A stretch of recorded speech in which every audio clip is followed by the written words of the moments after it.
Hello, Digimon fans. Oh, I mean Pokemon fans.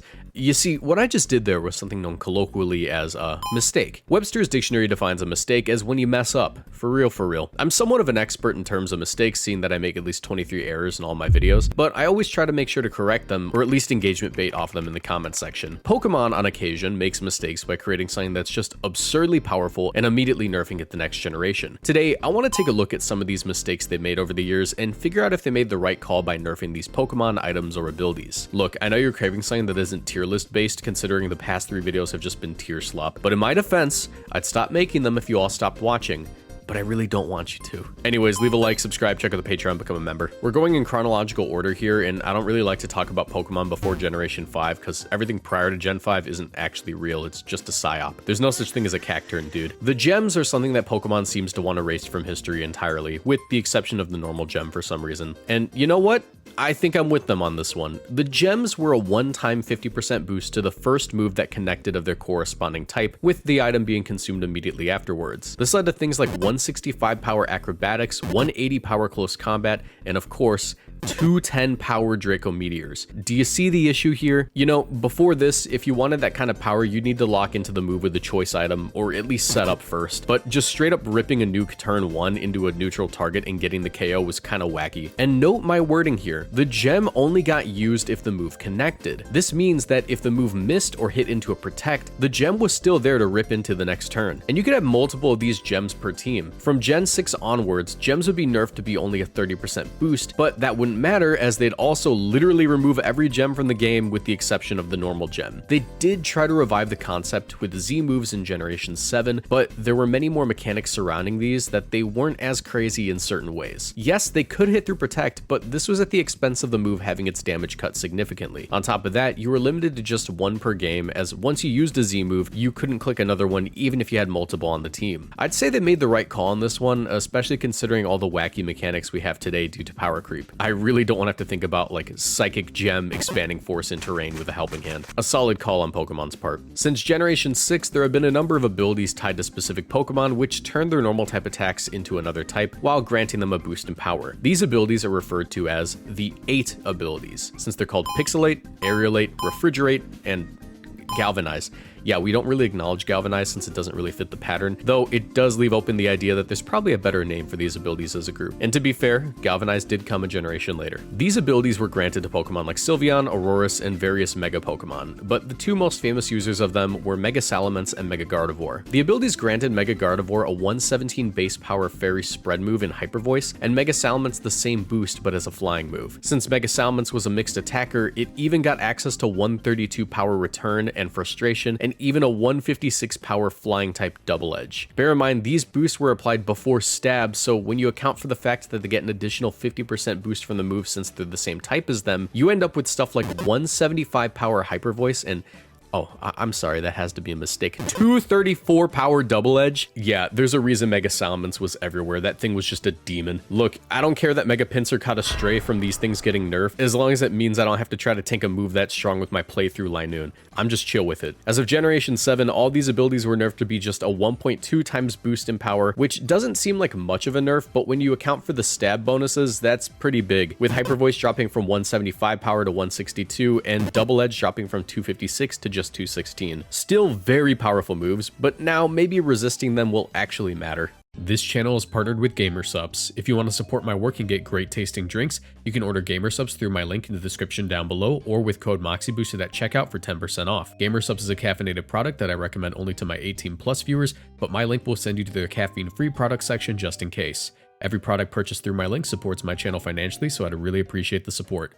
Now back to the video. Mega Kang was not only the poster child of being a broken Pokemon, but also that poster child's mother. Many people will claim that this Pokemon single-handedly ruined the 2015 season, dominating every tournament and making every other team totally unusable. But those people are actually wrong. It only really did that at Worlds, and the other tournaments were actually really diverse. Go ahead and look into it, it's not that hard. That being said, this Pokemon was actually absurdly strong. Upon Mega Evolving, Kangaskhan would gain an extra 30 points in its attack, 20 in both defenses, 10 in speed, and 20 in its special attack for some reason. I guess putting it in HP would just make it kind of busted. But while a fairly modest 125 attack stat for a Mega Pokemon may seem reasonable, the issue was entirely with its ability. Mega Kangaskhan is the only Pokemon to ever hold the ability Parental Bond. This ability causes all of its single target moves to hit twice, with the second hit being 50% of the damage of the first. This means that not only does Kangaskhan have access to an effectively 270 powered double edge after stab, but these attacks would bypass focus sashes with the second hit. Even Fake Out did solid damage with it being 90 power after all was said and done. But possibly the most absurd thing they did with this Pokemon was grant it access to the move Power Up Punch. A fairly balanced move on any other Pokemon, with it being a 40 base power fighting move that increased the user's attack stat whenever they used it, but let's run through the logic here of letting Kangaskhan have it. Mega Kang hits twice, so every time it uses Power Up Punch, it's basically clicking an offensive Swords Dance that can chunk Pokemon like Heatran for pretty substantial damage. At that point, it's at +2 attack, so good luck living anything coming from this Pokemon. In Generation 7, Mega Kang not only lost access to Power Up Punch entirely, but Parental Bond was nerfed, so the second hit was only 25% the damage of the first. A really good call, approved by the Council of Moxie, headed by yours truly, who was also the treasurer and the holiday party planning committee. It's kind of crazy that these berries had been in the game for a few generations only to randomly get a buff that was so busted they had to change it a generation later. The pinch berries were berries which would heal the user for a quarter of their health if they were at a quarter health or lower. When you consider the fact that the citrus berry does the same thing just at half health, you begin to realize that they're just riskier versions of something that already exists. There was basically no reason to use them at all when the citrus berry was just objectively better, so Game Freak tweaked them a bit to reflect their high risk playstyle. The berries would now heal for 50% of the user's health if they hit a quarter health or less. This, of course, made matches last a lot longer, as now there were multiple berries a team could use to heal their Pokemon for this amount, and Pokemon like Snorlax benefited from this the most, as Snorlax had the ability Gluttony, which meant it would activate berries 50% earlier. So rather than this berry healing it for half health at a quarter health, Snorlax would eat the berry at half health, bring it back up to full. Combining this with Belly Drum meant that Snorlax would be able to set up to +6 attack,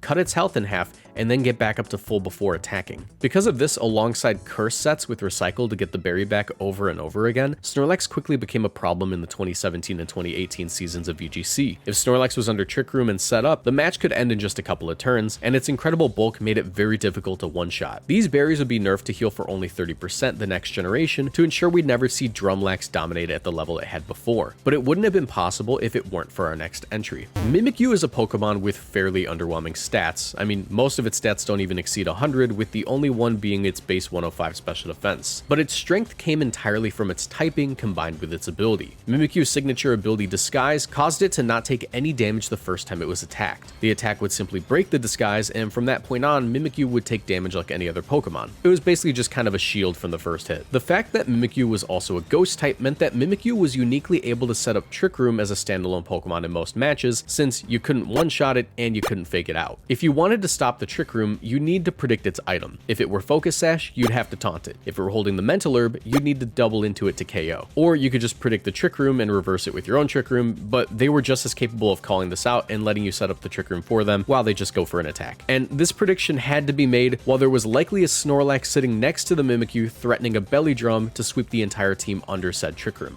Beyond this niche in doubles matches, in singles, Mimikyu basically got a free Swords Dance turn 1, allowing it to spam Play Rough and Shadow Sneak for big damage. Game Freak saw the dominance of Mimilax teams and decided that Mimikyu needed to be nerfed. As of Generation 8, if Mimikyu's disguise was broken, it would take a small set amount of damage to ensure they could no longer run the Focus Sash item reliably. This made Mimikyu a much more predictable Pokemon, and while it did lose the Focus Sash, it was still very strong. It's not nearly as dominant as it used to be though, so this was a pretty okay call. While terrains weren't nerfed immediately after being introduced, they were nerfed following 3 years of never actually knowing what the battlefield looked like due to a terrain always being active. Like, Generation 7 matches were always green, yellow, pink, or hot pink. I don't know what color the floor was actually supposed to be. And this is due to Gen 7 introducing the Tapus, a set of legendary Pokemon which had abilities that would automatically set up terrain for their teams. These terrains included yellow for energy, green for health, pink for safety, and Hot Pink for kill. Actually, all these terrains were for kill except for the Misty terrain, which didn't have any offensive benefits. But Grassy, Psychic, and Electric terrain would boost their respective types' moves' power by 50%, meaning that all these Pokemon would have absurd damage output. Like, Tapu Koko only had 115 base special attack, and even its Thunderbolts were one-shotting Pokemon if it had the right item equipped. Gen 8 changed terrains to just be a 30% boost in power, which is more than reasonable when you consider how many benefits terrains would give teams. Like, a free Choice Specs or Choice Band boost on top of it was just a little too much. Good call. I really don't want to know just how strong Grassy Glide Rillaboom would have been in Gen 8 had they not nerfed the terrains. Yeah, man, a free 50% boost in power was just too much. I'm glad Game Freak realized that.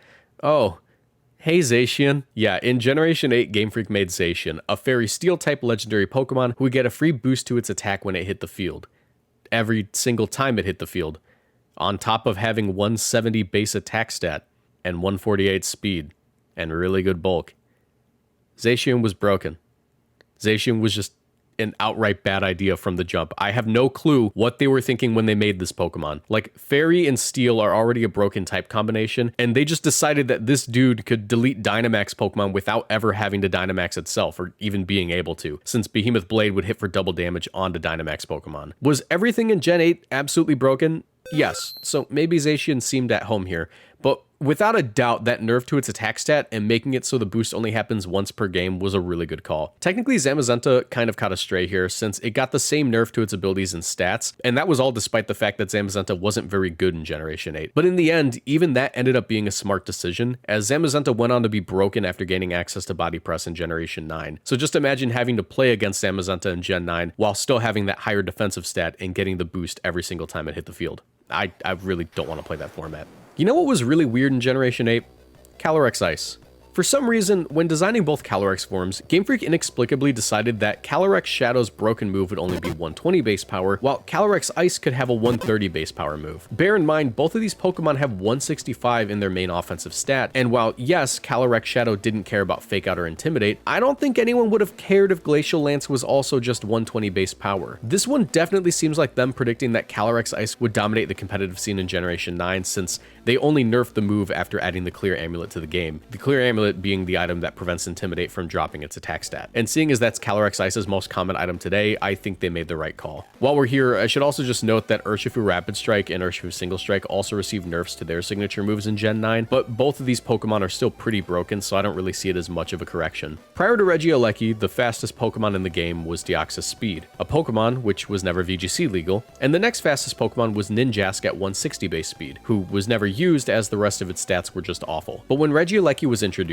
speed control kind of just went out the window for certain matchups. Like, what good is Tailwind if Regieleki still outspeeds you and will just slow you down with Electro Web before you can even attack? Regieleki not only brought with it a new level of speed to the game, but an absurd amount of damage due to its ability Transistor. This ability caused Regieleki to gain a 50% boost to whichever attacking stat it was using when it clicked an electric move. This meant that Dynamax Regieleki was able to one-shot even bulky Zacian with Max Lightning before it could even attack. Was it a frail Pokemon? Yes, but not nearly as frail as it should have been considering the speed and power it packed behind it. This Pokemon was able to play support and offense at the same time, with its Electrowebs dealing significant damage to the opposing team. As of Generation 9, Regieleki had its ability nerfed to only grant it a 30% boost in power. But what's strange about this is that Regieleki actually broke precedent. Usually when Pokemon come in pairs, if one gets nerfed, the other one will too. Regidrago was Regieleki's counterpart in the Gen 8 DLC. It too had an ability which granted it the same boost, only to its Dragon moves instead. But Regidrago never saw the same level of play as Regieleki, so when they were both introduced in Generation 9, people were expecting for Regidrago to catch a stray. Only it didn't for some reason. For once, the Pokemon that wasn't the main offender got out without any issue. While some balance decisions in Pokemon may seem strange at the time of release and some Pokemon may be broken, the fact of the matter is Game Freak does pay attention to the competitive scene, and while it may take them a whole generation to rebalance certain Pokemon, they do actually get around to it, which I'm pretty happy with. And I think part of the charm of competitive Pokemon is just how busted certain Pokemon are sometimes, and the way that the competitors end up having to play around them. But what do you think about these changes? Do you think that Game Freak made the right call, or do you wish that some of these Pokemon stayed the same?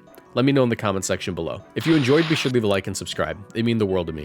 If you want to support me any further, you can check out my Patreon page or become a YouTube channel member by clicking the join button below this video. This gets you sneak peeks at future videos, bonus content, and access to my supporter-only Discord server where you can hang out and team build with other community members. You'll also see your name at the end of all my videos like all these lovely people. Special thanks to my most boosted supporters, Avatar67 and Lilith Lilligant, for the generous pledges. Another way to support me is to check out all the videos in the playlist on screen right now. I know you'll find something in there that you'll enjoy. I also have a second channel where I talk about the current VGC metagame trends and a Twitch channel where I stream, both of which are in the description. Or you can just tune into my YouTube live streams Monday through Friday at 2 p.m. CST. Thank you all for watching, and I'll see you in the next video. Bye.